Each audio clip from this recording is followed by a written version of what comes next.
Hello students, people, welcome back to my channel.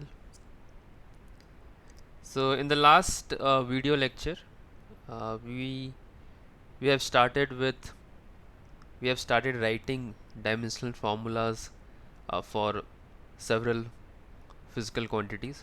Yes or no? So as we can see from the number, we have written dimensional formula for around 23 physical quantities.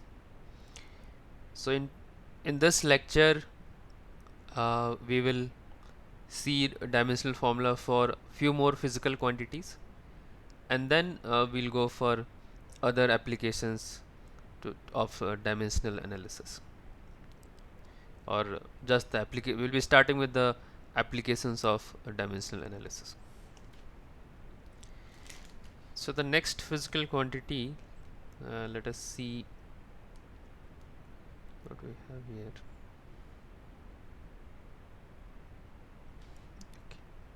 So 23 we have seen, so we'll take the 24th physical quantity.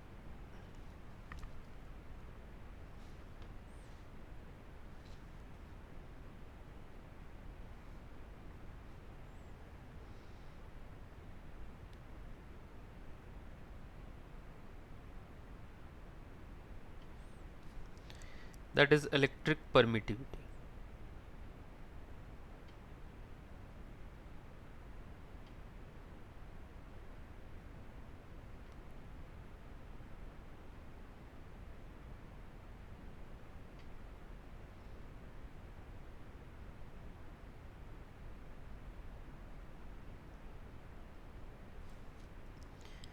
Okay, so what exactly is electric permittivity? About this you will be studying in electric fields and charges topic. For now we'll just see the formula from which we'll derive it. So the force between two charged particles q1 and q2, the electrostatic force between two charged particles q1 and q2 separated by a distance r is given by the formula F equal to k q1 q2 by r square. Here k is Coulomb's constant, and the same formula can be written as, so here basically your k Coulomb's constant also has a formula, that is 1 by 4 pi epsilon naught. So the force can be written as 1 by 4 pi epsilon naught q1 q2 by r square. Okay. So from here we'll try to find the dimensional formula. Now see, before doing that, we can see that we don't need to go for the longer method, because your 1 by 4 pi epsilon naught is nothing but the Coulomb's constant, right? So from here we can write epsilon naught as 1 by 4 pi k. So now the dimensional formula for epsilon naught will be same as dimensional formula for 1 by 4 pi k, and k here is Coulomb's constant. And what is the dimensional formula for Coulomb's constant? We have already derived in the last one. So we can use that result here. So the dimensional formula for electric permittivity, we can write it as, now 1 and 4 pi are numbers which are dimensionless. Mathematical numbers don't have that any dimension. So this will be having basically the dimension same as that of 1 by k, and the dimension of k is m L cube t to the power minus 4 a to the power minus 2.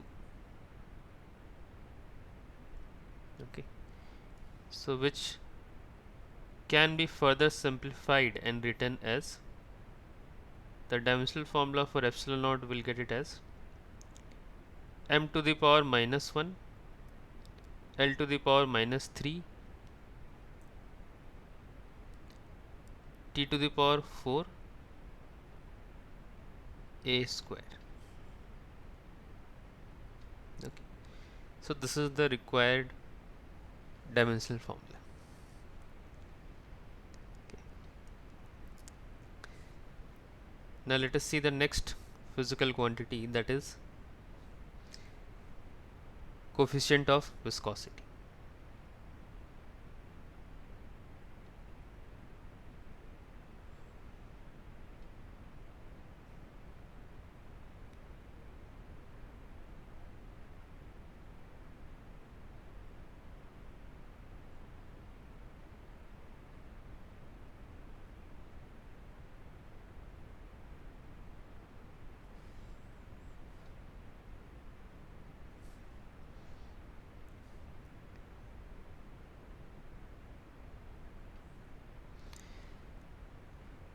So the viscous force acting on a spherical body moving through a viscous medium is given by the formula F equal to minus 6 pi eta r v. So we will be studying about this viscous force in mechanical properties of fluids chapter, that will be coming in 11th standard itself. So from here we can get an expression for eta, that is coefficient of viscosity. So this is a formula for viscous force acting on a sphere of radius r moving with a velocity v in a viscous medium. Okay. So the coefficient of viscosity expression that we get is minus F by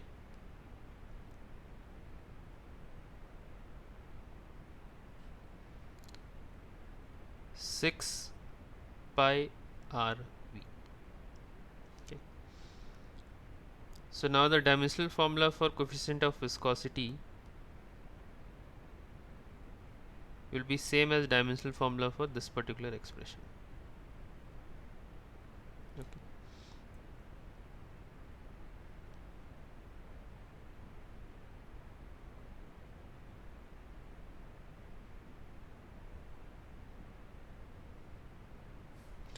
So the dimensional formula for force is ml t minus 2. Now negative sign will not have any dimension, so this can be written as ml t minus 2 divided by L into L t to the power minus 1. Right? So 1 L we can cancel, so this is in multiplication.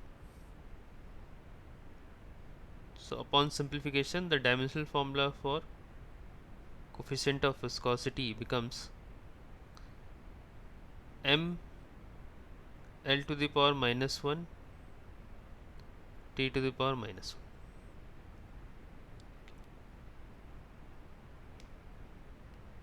1. So here we will get minus 2 plus 1.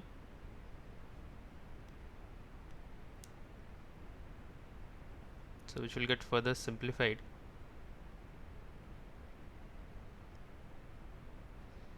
So we get it as m L minus 1 t to the power minus 1.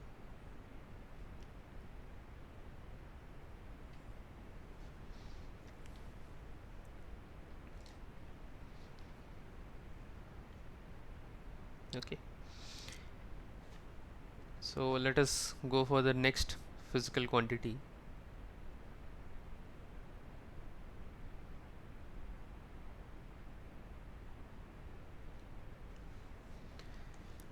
The 26th one.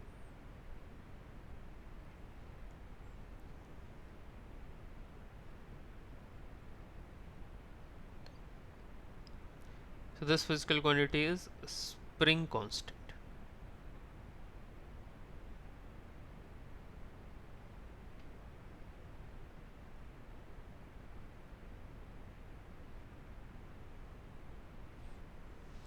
So we will be studying about spring constant in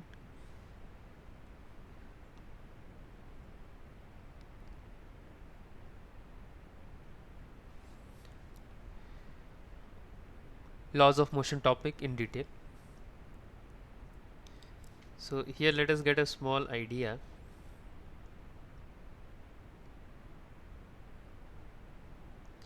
So basically we all understand, like if there's a spring, and if a spring is either elongated or compressed, in that case it applies a force.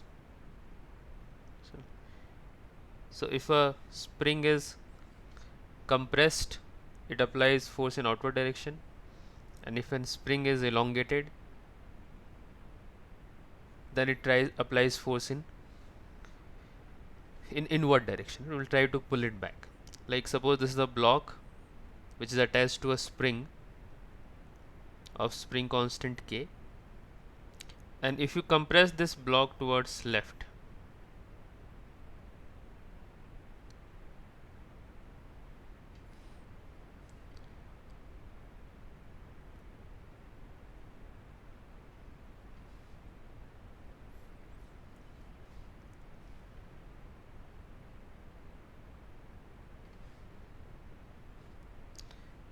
by a small distance x, then this block is going to experience a force towards right,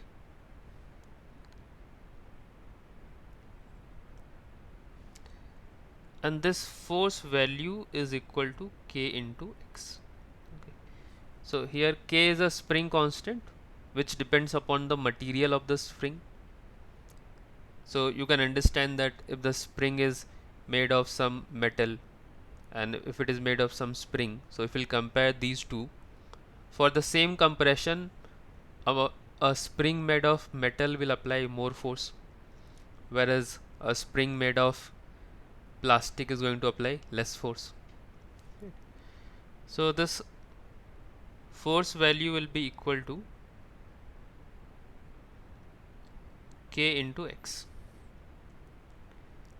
So from here we can get x equal to F by K. Right. Sorry, we need the spring constant, the dimensional formula for spring constant. So spring constant can be written as F by x. So now we can equate the dimensions on both sides. So dimension of K will be same as dimension of that of F by x.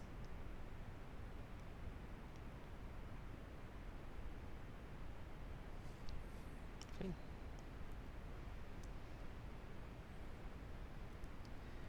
Now the dimensional formula for x, or the K will get it as, sorry, we need to find the dimensional formula for K. Now the dimensional formula for force is m L T minus 2, and x is elongation or compression, so basically that is a length divided by L. So in standard form we'll get the dimensional formula for spring constant as, so basically we get m into t to the power minus 2, or in standard form that can be written as m into L to the power 0 t to the power minus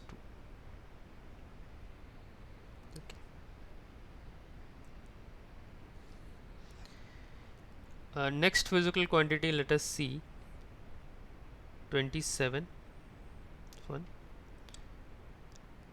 and the physical quantity is refractive index.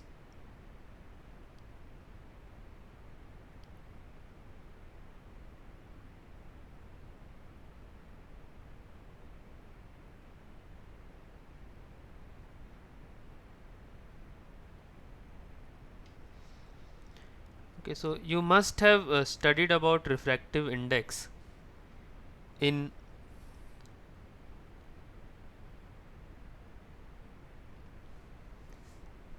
10th standard, right? So we know that when light goes from air or vacuum to some other medium like water or glass, so the speed of light decreases. So speed of light is highest in vacuum, and then when it enters into some other medium, then its speed decreases. So refractive index of any medium is basically the ratio of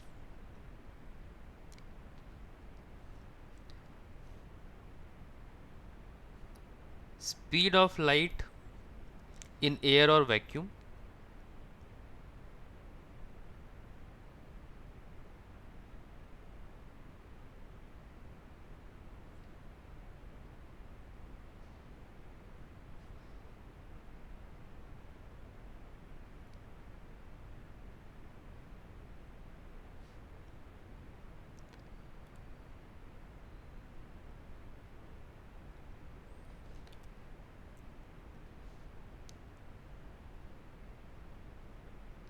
divided by so it is the ratio of speed of light in air or vacuum and speed of light in that particular medium.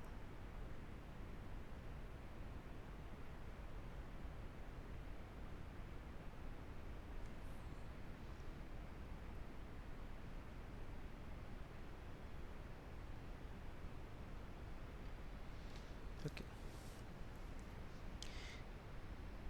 So there is a smaller representation for this expression. So we can write mu equal to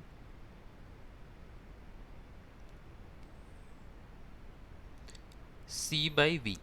So speed of light in air or vacuum is represented by c. So now the dimensional formula for mu will be same as dimensional formula for c by v. Okay. So here c and v both are speeds. Yes or no? So if you write the dimensions of c and v, both will be L t to the power minus 1 divided by L t to the power minus 1. So both gets cancelled. So basically what we get here is that your refractive index is a dimensionless quantity. Okay. So that becomes m to the power 0, L to the power 0, t to the power 0. So refractive index is a dimensionless quantity.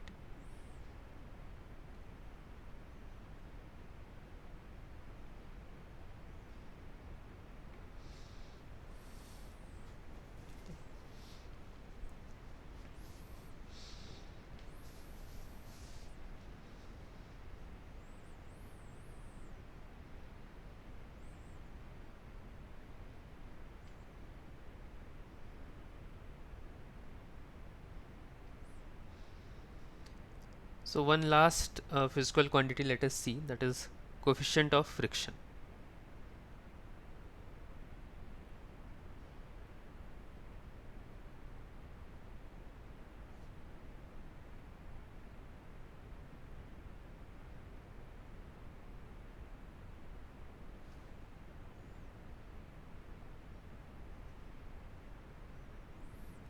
Okay, so coefficient of friction, about this we will be studying in laws of motion chapter, and this is also represented by mu.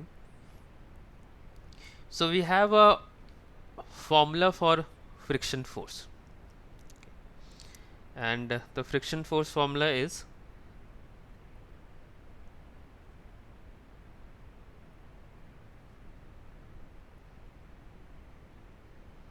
it is refractive in the coefficient of friction times the normal force.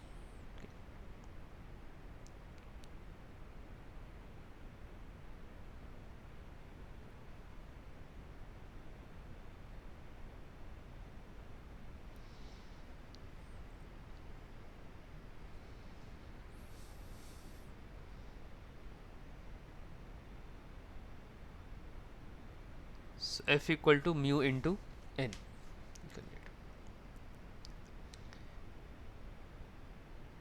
So from here we can write mu as F by N.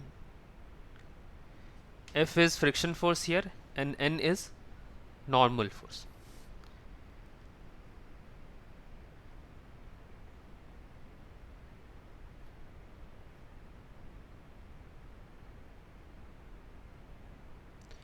So here both friction as well as normal are forces, so their dimensional formula will also be same. So we get it as m l t minus 2 divided by m l t minus 2. So they will get cancelled, and finally we can write the refractive index formula as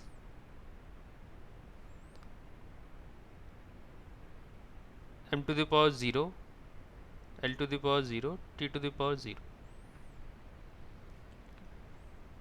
So this is a dimensionless quantity.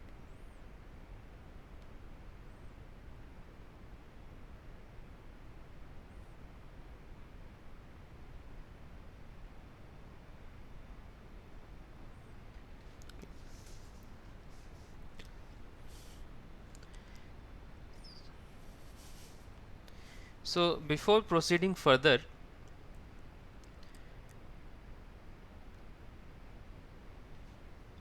there are a few things that we need to know.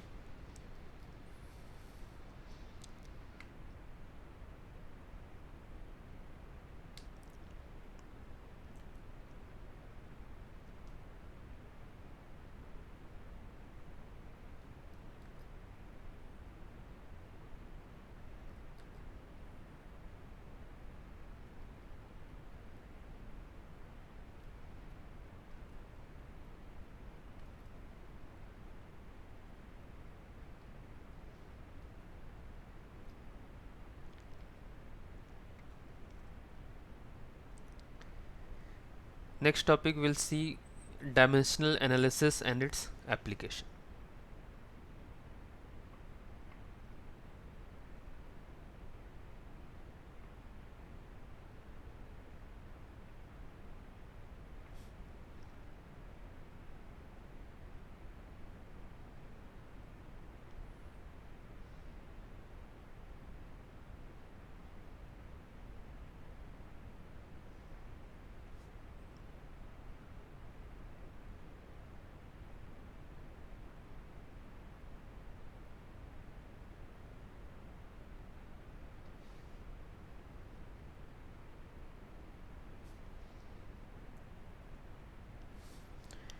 So first is addition or subtraction. If you see,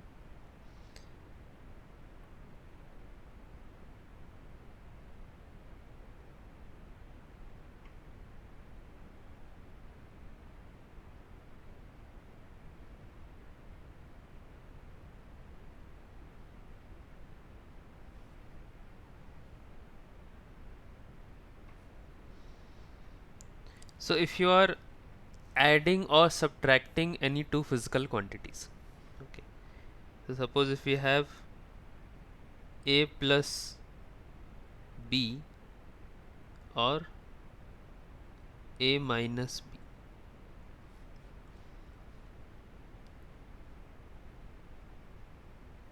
so if you are adding or subtracting any two physical quantity, then a or b, a and b must have same dimensions. So if you are adding or subtracting any two physical quantities, then they must have same dimensions.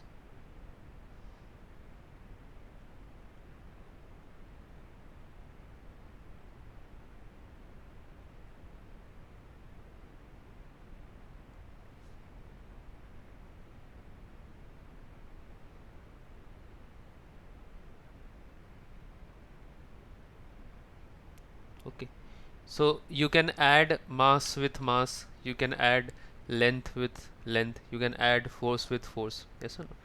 But we cannot add mass and length, yes or no? We cannot add time and force, we cannot add speed and acceleration. So whenever we are adding or subtracting any two physical quantities, they must have same dimension.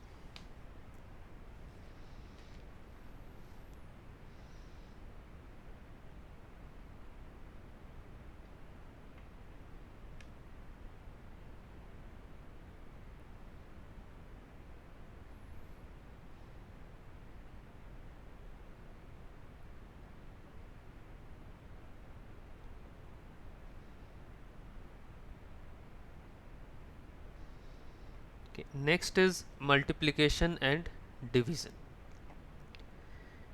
So if you are multiplying or dividing any two physical quantities,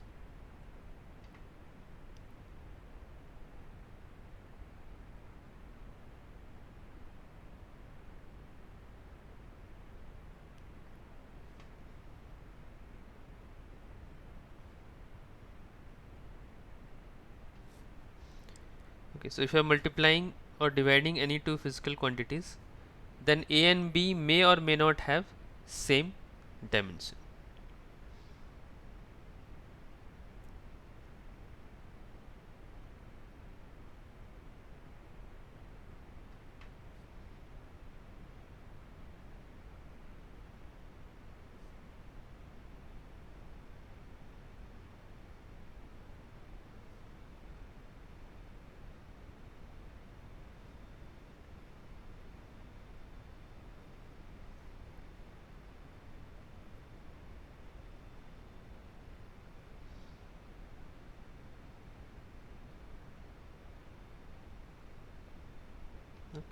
So if you are multiplying or dividing any two physical quantities, then they need not to have same dimensions. Okay, so they may or may not have same dimensions. Like force is mass into acceleration, so you are multiplying mass and acceleration. Or if you take speed is distance by time, so you are dividing distance and time. So although they are having different dimensions, we are able to multiply or divide, but at the same time we can also multiply or divide physical quantities having same dimension. Yes or no?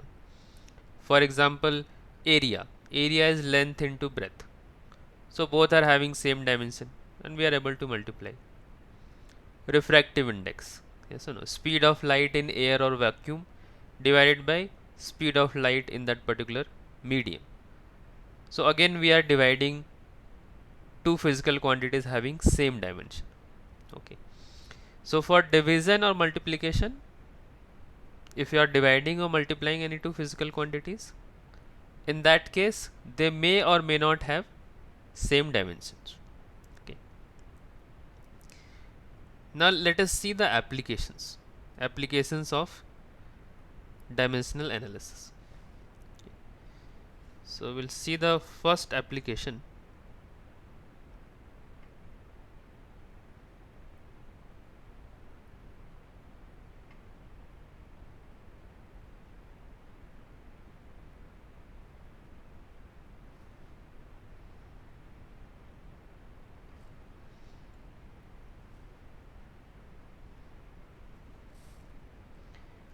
First application is checking the correctness of any equation or formula.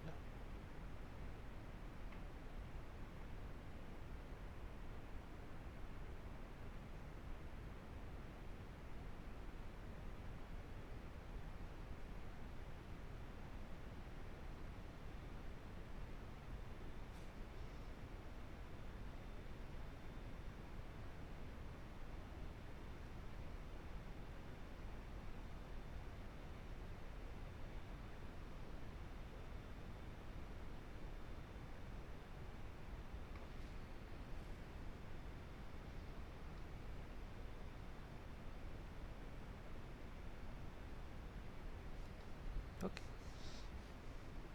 so this application is based on principle of homogeneity.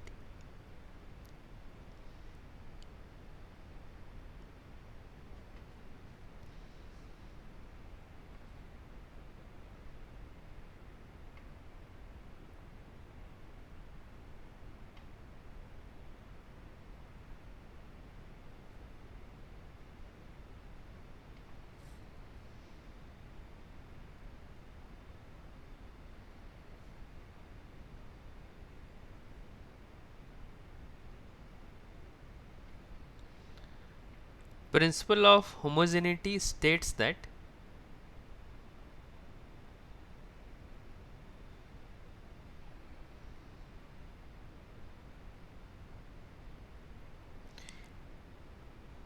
each and every, okay, the principle of homogeneity states that each and every term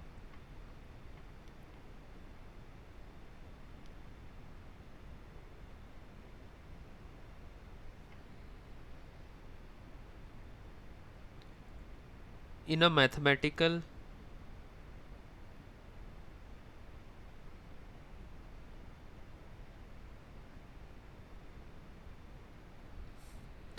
equation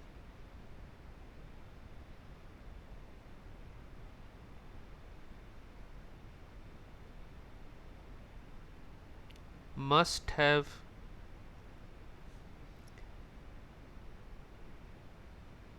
same dimension.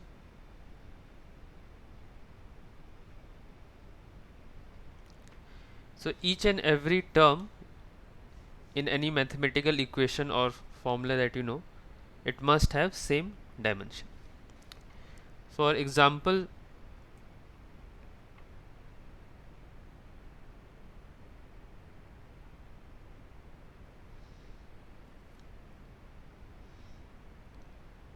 if we take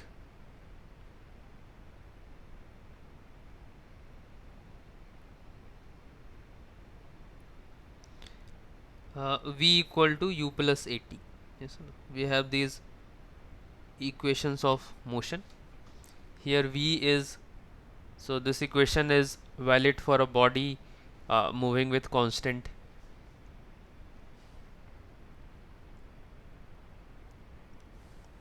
acceleration.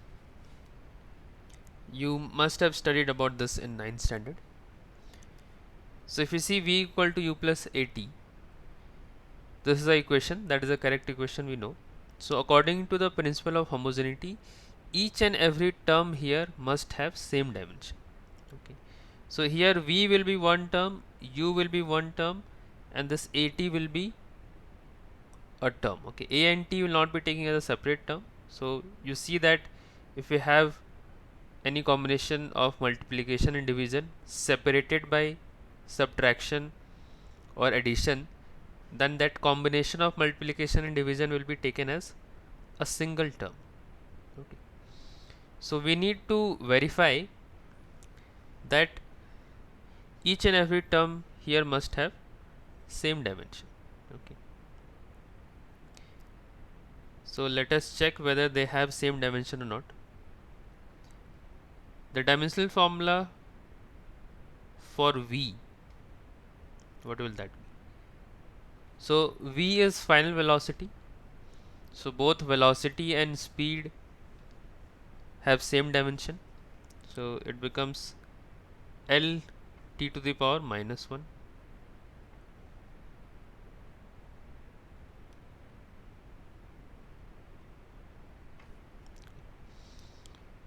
Next we have u.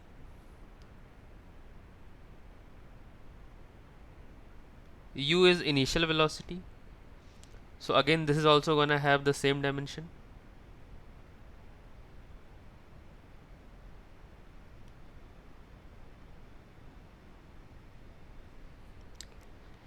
Next is at.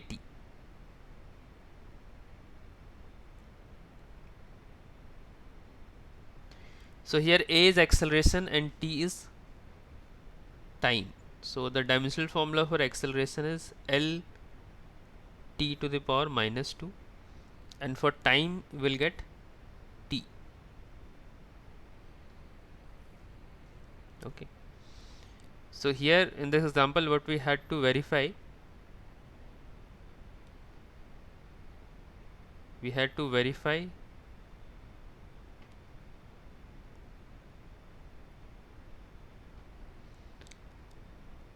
that each and every term, that is v, the dimensional formula for v is same as dimensional formula for u, and it is same as dimensional formula for a into t. So that is what we are trying to verify right now. So the dimensional formula for A into T becomes L into T to the power minus 1. Fine. So now you can see that all these terms, yes or no, are having same dimensional formula. So the verification is done. You can say it is verified.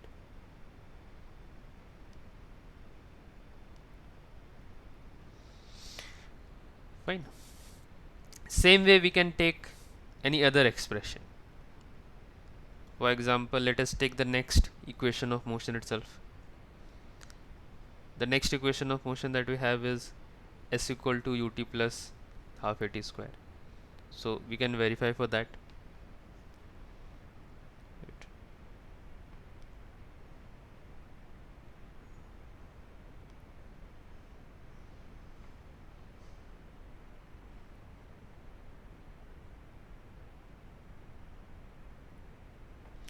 So here also each and every term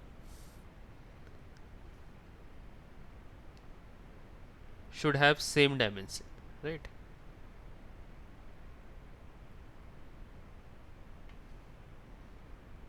So let us verify that.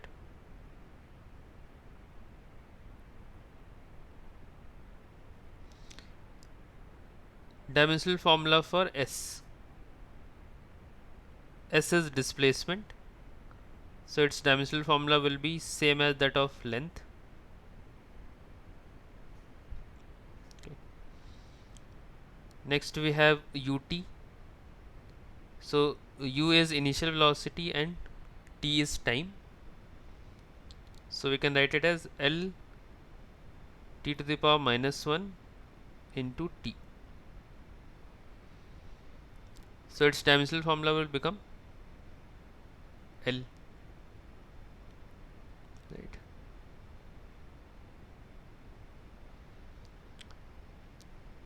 Next let us check for half at square.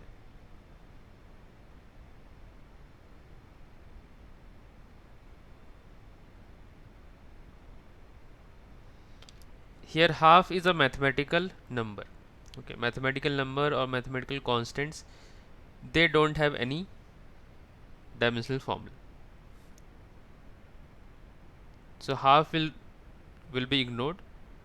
A is acceleration. For that we have L t to the power minus 2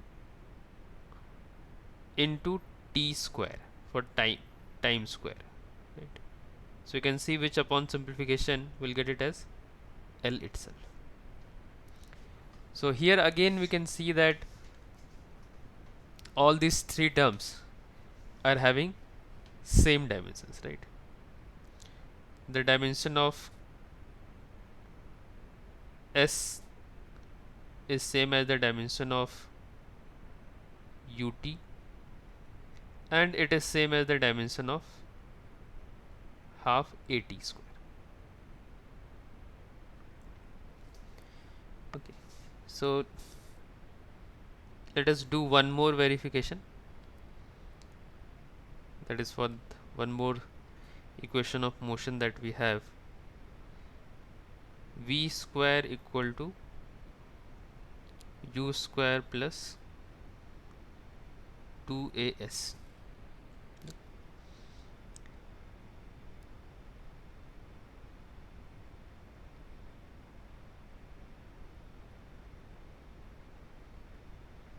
So let us do the verification here.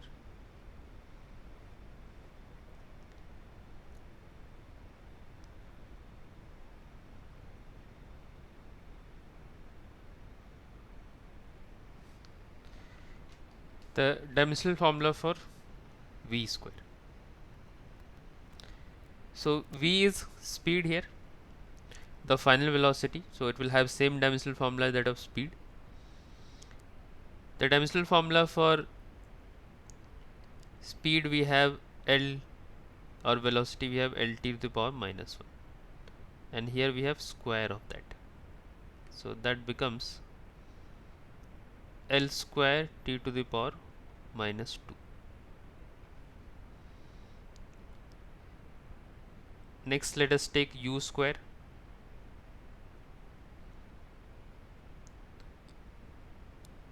The u is initial velocity. Again, the dimensional formula is same as that of velocity or speed, that is L t to the power minus 1. So square of that, and that upon simplification becomes L square t to the power minus 2 again, right? Now the dimensional formula for 2as. So again, 2 here is a mathematical number, so it will not have any dimension. A is acceleration, that is L t minus 2 or L t to the power minus 2. S is displacement, so dimensional formula would be same as that of length, and that upon simplification will become L square t to the power minus 2. Okay, so from here we can see that all these three physical quantities are having same dimension. So each and every term in this equation is having same dimension. That is what we had to verify. Okay, so this was just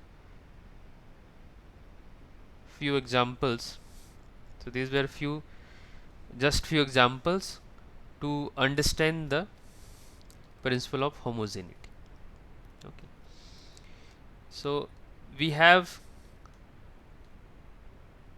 few more